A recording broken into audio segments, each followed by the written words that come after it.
हाय, कसं काय? माझ्या ब्लॉगमध्ये खूप खूप स्वागत करते. मी गौरी. सकाळी आज क्लास होता तर क्लासला गेले होते. क्लासमध्ये थोडं काही आज प्रॅक्टिकल वगैरे केलं. त्यानंतर घरी आले. थोडे भांडी राहिले स्वयंपाकाचे. ते भांडे वगैरे घासून घेतले. नाही सकाळी लेट झालं होतं जाण्यासाठी त्याच्यामुळे भांडे राहिले होते स्वयंपाकाचे. तसं तर मी सकाळीच कामं करून जाते. पण आता इथं थंडी असल्यामुळं आहे ना पाण्यामध्ये हात टाकू वाटत नाही. त्याच्यामुळं खूप जिव्हार येतं कामाचं. नाही करू वाटत पण तरी करू वाटतं. दिल्लीमध्ये थंडी भरपूर आहे. जे दिल्लीमधून ब्लॉग बघत असेल ना त्यांना माहीत असेल खूप थंडी. नंतर जेवण वगैरे केलं आणि आमच्या साईडची मुलगी आहे ती माझ्याकडेच असते क्लासवरून आहे त्यांच्या स्कूलला सुट्टी त्याच्यामुळे ती मी होते. आणि आज लड्डू करायचे होते. लाडू म्हणजे तिळाचे संक्रांत आले त्याच्यामुळं उद्या भोगी असल्यामुळं आजच करावं लागले होते. तीळ वगैरे भाजून घेतल्यानंतर लाडू मिक्सरमधून काढून आणि बांधून घेणार होते.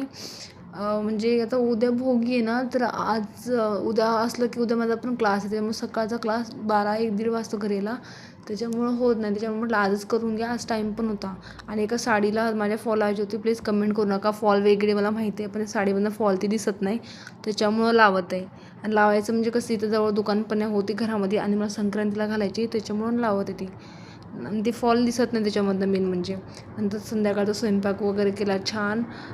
स्वयंपाक वगैरे केला आणि आज एवढे कामं झाले ना थोडं थोडं शूट केलं. एवढं दाखवू शकत नाही. तर तुम्हाला लाँग व्हिडिओज पाहिजे अशी यूट्यूबला तर प्लीज मला कमेंट करा. आणि माझी यूट्यूब चॅनलची लिंक दिली आहे जाऊन प्लीज सबस्क्राईब करा. आणि संध्याकाळी आता मराठी बिग बॉस चालू झालं आहे ते बघत थोडा टाईमपास केला. आणि असं संपला आजचा दिवस. Bye. Good night. Like follow subscribe.